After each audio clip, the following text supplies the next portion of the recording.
to snakes, to venoms, both capable of shutting down a human body before a scream even forms. One strikes like lightning, the other spreads like a biochemical domino collapsing from the inside. Which venom kills faster, the Black Mamba's electric neurotoxins or the Inland Taipan's catastrophic chemical storm? And if both struck at the same time, which one leaves you with less time to survive? Before venom even enters the bloodstream, the first difference between these two snakes begins with the bodies they were shaped inside. The Black Mamba is a creature built for speed, distance, and precision. In the open savannas of sub-Saharan Africa, where visibility is high and predators approach fast, evolution forged a serpent that moves like a living spear. For meters of muscle, a head built for aerodynamic strikes, and the fastest sustained speed ever measured in a snake. A mamba doesn't slither, she accelerates. Her bites are quick, repeated, and delivered with a confidence no other African snake shares. Her venom glands are large, her fangs long enough to deliver deep injections, and her neurotoxins are engineered for one purpose: shut down nerves before the animal can even react. The Inland Taipan is the complete opposite. Hidden in the cracked deserts of Central Australia, it doesn't need speed. It doesn't need intimidation. It doesn't even need to be seen. The Taipan is quiet, reclusive, and almost invisible in the barren, yellow-brown landscape. And yet it carries the most toxic venom ever measured in a land snake. Its evolution prioritized chemical power over physical speed. It doesn't chase. It doesn't display. It strikes once, places a biochemical storm inside the victim, and lets nature do the rest. The Taipan's head is narrower, its body shorter, but its venom glands are some of the most potent chemical chambers on the planet. One bite contains enough toxicity to end more than 100 human lives, a number often repeated because it feels impossible. Yet it is real. The mamba's strategy is mechanical efficiency. The Taipan's is biochemical supremacy. One is a dart, the other is a scalpel. One overwhelms the nervous system by force. The other invades the blood, the organs, the muscles, turning the body into its own enemy. Even attack style reveals their logic. The Black Mamba often delivers multiple rapid bites, injecting large volumes of venom far more than a Taipan typically releases. The Taipan, however, doesn't need quantity, it needs precision. A controlled amount of its venom is already catastrophic. This contrast triggers one of the most important questions in venom science. Does killing faster come from how much venom enters the body, or from what that venom does once inside? The answer is a mix of anatomy, ecology, and evolutionary identity. In terms of sensory tools, both snakes have extraordinary thermal sensitivity, detecting shifts in temperature and movement with astonishing accuracy. But the mamba uses this for aggressive defense and territorial control, while the Taipan uses it to avoid conflict. Their fangs tell the same story. The mamba's fangs are long and front-fixed, perfect for fast strikes, like tiny biological syringes optimized for speed. The Taipan's fangs are shorter yet exceptionally efficient at delivering venom directly into muscle tissues, where its chemical cocktail spreads with terrifying effectiveness. And here comes the first micro-reward. Even before venom acts, the mamba already wins the race in speed and delivery. But does that advantage matter when the Taipan's chemistry is so overwhelmingly lethal? That is the real question waiting beneath this comparison, the question that will decide which venom actually kills faster. To understand which venom kills faster, we need to step inside the logic that built each one. Venom is not an accident. It is a code, an evolutionary algorithm carved through millions of years of survival. And the Black Mamba and the Inland Taipan carry two of the most extreme solutions ever created by nature. The mamba's venom is a pure neurotoxic strike. It doesn't waste energy damaging muscles or blood. It goes directly for control, shutting down communication between nerves and the body. Imagine every nerve in your system acting like electrical wiring. The mamba's toxins are the biological equivalent of cutting that power line with surgical precision. It blocks ion channels, freezes the signals traveling through your nerves, and slowly disconnects the body from the brain. First the fingertips, then the limbs, then the diaphragm. Breathing becomes harder not because the lungs fail, but because the nerves commanding them can no longer deliver the message.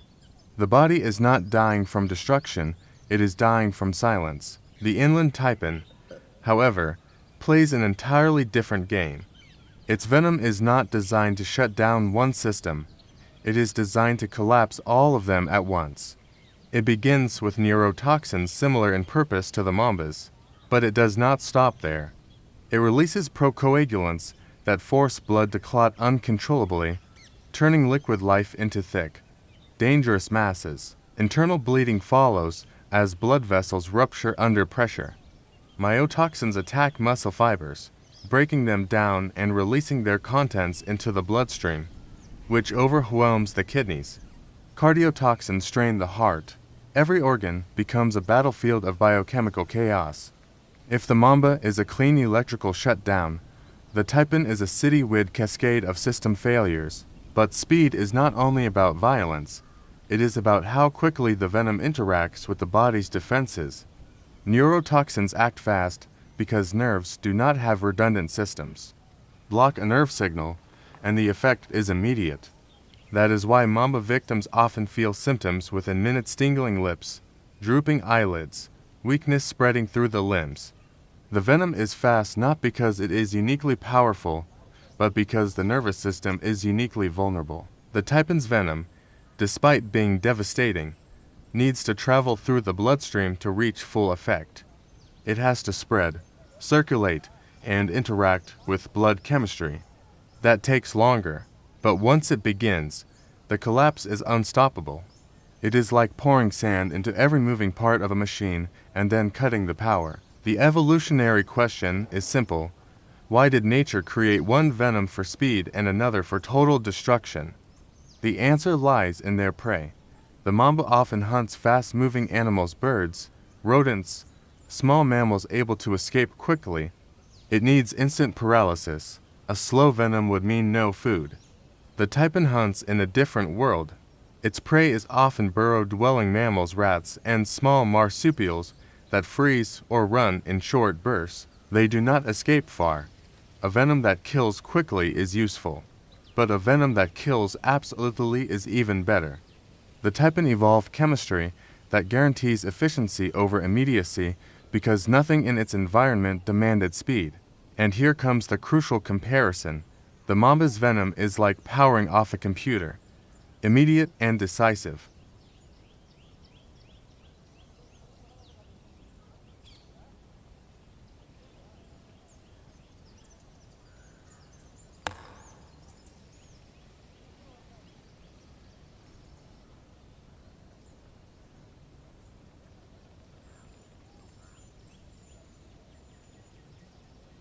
But killing fast isn't only about the venom.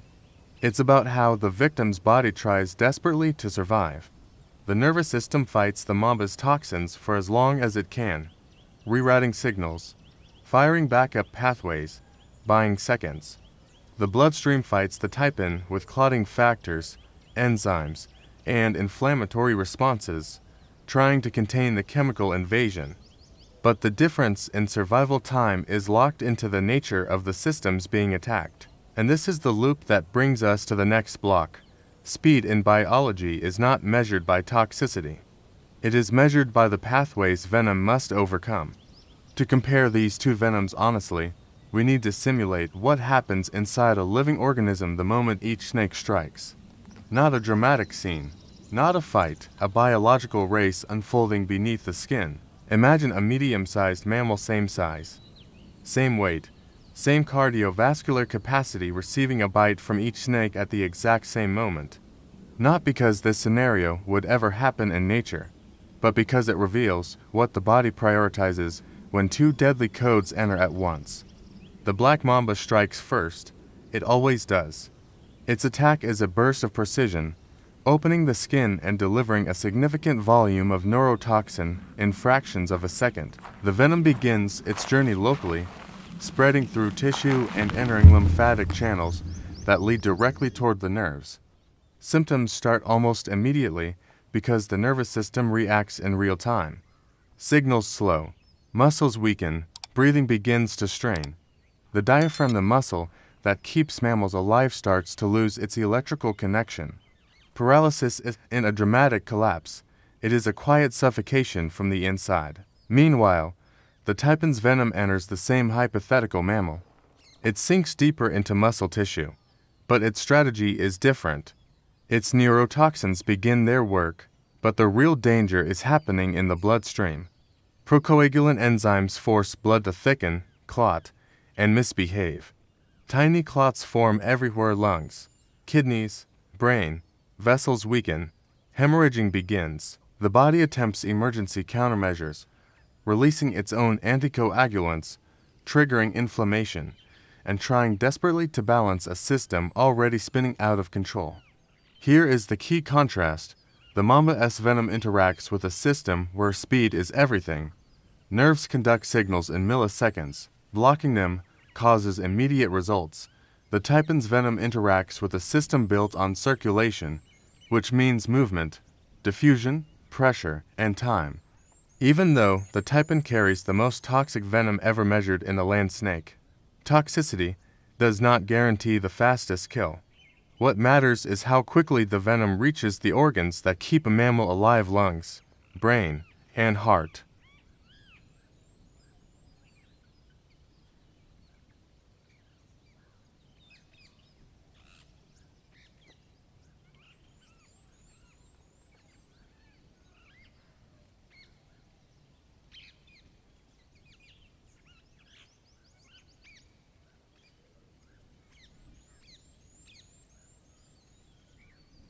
The taipan victim, in the same time frame, feels systemic pressure, rising headache, nausea, sudden weakness, but not the same immediate respiratory collapse. By minute 10, the mamba's victim is entering critical territory. The diaphragm is nearly paralyzed. Oxygen levels fall. Carbon dioxide rises. The brain tries desperately to push the body to breathe harder, but the message cannot travel through the nerves. Consciousness becomes unstable.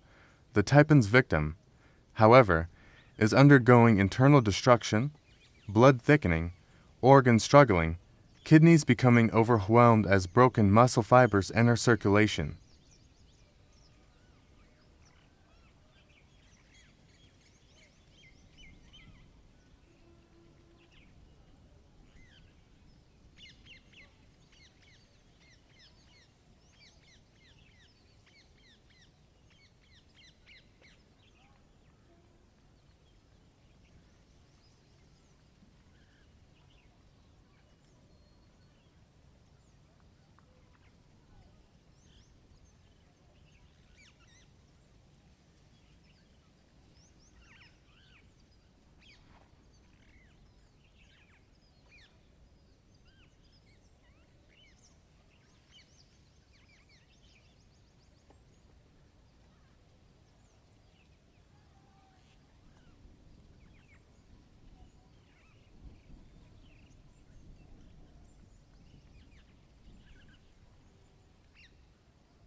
But almost nothing slows down a neurotoxin designed to switch off breathing. That is the biological reason the mamba wins the race in real time, even though the taipan holds the crown for toxicity. And now another loop opens. If speed dominates survival, what happens inside the body that makes one venom instantly catastrophic while the other becomes an unstoppable chain reaction? The answer is hidden beneath the surface, inside the chemistry the viewer never sees. Inside the body, the real race between the Black Mamba and the Inland Taipan doesn't look like a battle. It looks like chemistry rewriting the rules of survival. The moment venom enters, the body activates three silent systems: circulation, metabolism, and immunity. And it is here, deep in this invisible world, that the difference between fastest and deadliest becomes undeniable. The mamba's venom follows a direct path. Neurotoxins, such as dendrotoxins and calciceptin, lock onto ion channels and receptors along the nerves. These proteins operate with millisecond precision, opening, closing, firing signals that keep the body alive. The mamba's molecules interfere with these signals instantly. They bind tightly, persistently, and the nerve loses its ability to communicate. What looks like paralysis from the outside is actually thousands of microscopic switches turning off in perfect sequence. Breathing becomes a biochemical countdown. The taipan's venom moves differently. Its toxins enter the bloodstream and are carried by the heartbeat to every corner of the body. But the bloodstream is not just a highway, it is a chemical laboratory in motion. As the taipan's procoagulants circulate, they start hijacking the body's clotting machinery. Platelets activate uncontrollably, clotting factors fire in the wrong order. Blood thickens where it should flow and flows where it should clot. The entire circulatory system becomes unstable. But because blood must travel through vessels, through capillaries, through organs, the damage spreads in waves, silent at first, then overwhelming. This is why the taipan's venom, despite being exponentially more toxic, takes longer to produce visible failure. It must move, it must accumulate, it must overwhelm. Meanwhile, the mamba's neurotoxins don't need travel, they need contact. Once they reach the neuromuscular junctions that control breathing, the collapse accelerates. No nerve firing means no muscle contraction. No muscle contraction means no breath. And no breath means the downward spiral begins in minutes. But there is another layer of invisible science: the immune system. For all its power, it is slow. It recognizes venom as foreign and deploys antibodies, inflammation, and enzymatic defenses. Yet its reaction time is measured in minutes, 2 hours, not seconds. Against the mamba, that delay is fatal. Against the taipan, it can delay catastrophe briefly, but cannot stop the biochemical storm. The metabolism adds another layer. The liver tries to process toxins. The kidneys attempt filtration. Enzymes attempt neutralization. Each organ works at maximum capacity, buying time.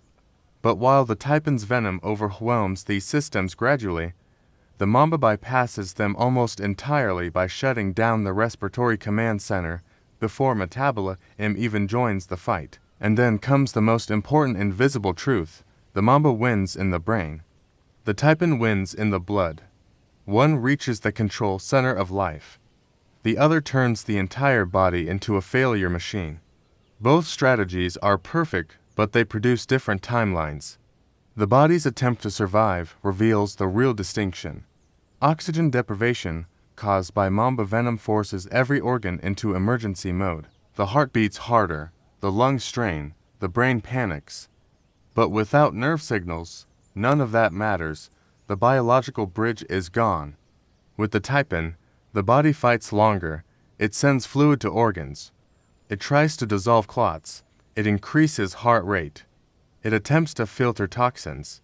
But each action only feeds the spiral of destruction. The victim collapses not from a single point of failure, but from every system collapsing at once. And here is the dopamine spike that leads to the final question: which venom wins the mathematical race to death? Not by myth, not by reputation, by pure biology. The answer forms here, in the invisible pathways, where one venom outruns the body's defenses and the other overwhelms them. And it brings us directly to the final layer of discovery: how evolution created such extremes in the first place. When people hear that the Inland Taipan carries the most toxic venom ever recorded, they imagine a creature built for violence. But evolution doesn't waste energy on drama. It builds exactly what the environment demands and nothing more. The taipan lives in remote, arid regions of Australia where prey is scarce, fast, and often hidden underground.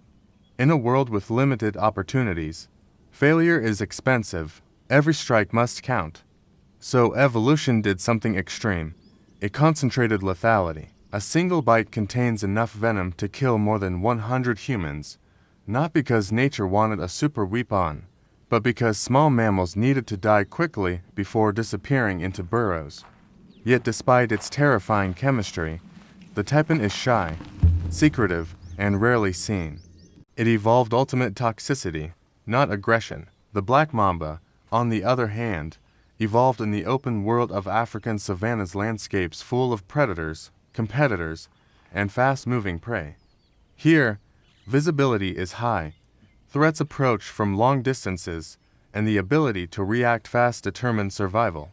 Speed became everything. The mamba doesn't need venom as potent as the taipans.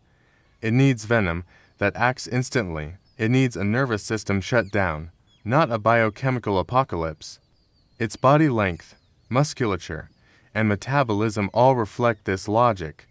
A mamba can accelerate faster than any other snake, covering ground with terrifying efficiency. It injects large volumes of venom not because it's more deadly, but because speed and intimidation are its evolutionary shields. Even its behavior reflects this strategy. Warnings first, escape if possible, but when forced to strike, it strikes repeatedly and decisively. One of the most fascinating curiosities is this: if the taipan lived in Africa, it would likely be the most feared animal on the continent.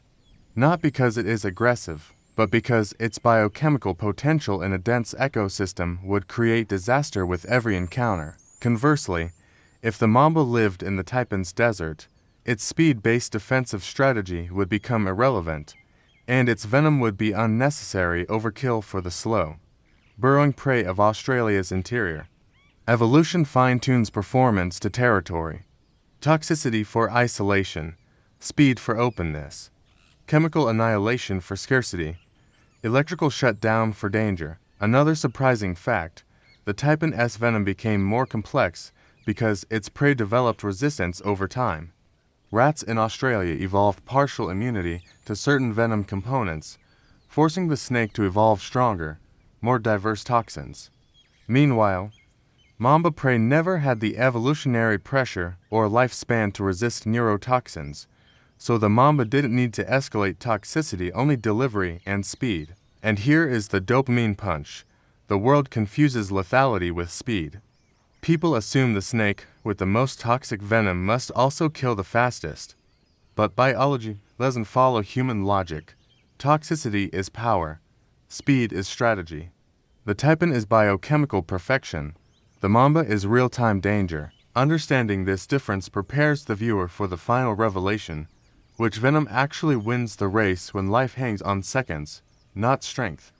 In the end, the faster killer is the black mamba. Its neurotoxins silence the body before the taipan S biochemical storm can fully unfold. Yet the taipan remains the most lethal land snake ever measured. Speed and power are different strategies, not rivalries. And if you want to uncover more hidden codes of evolution and venom, there is always another secret waiting here.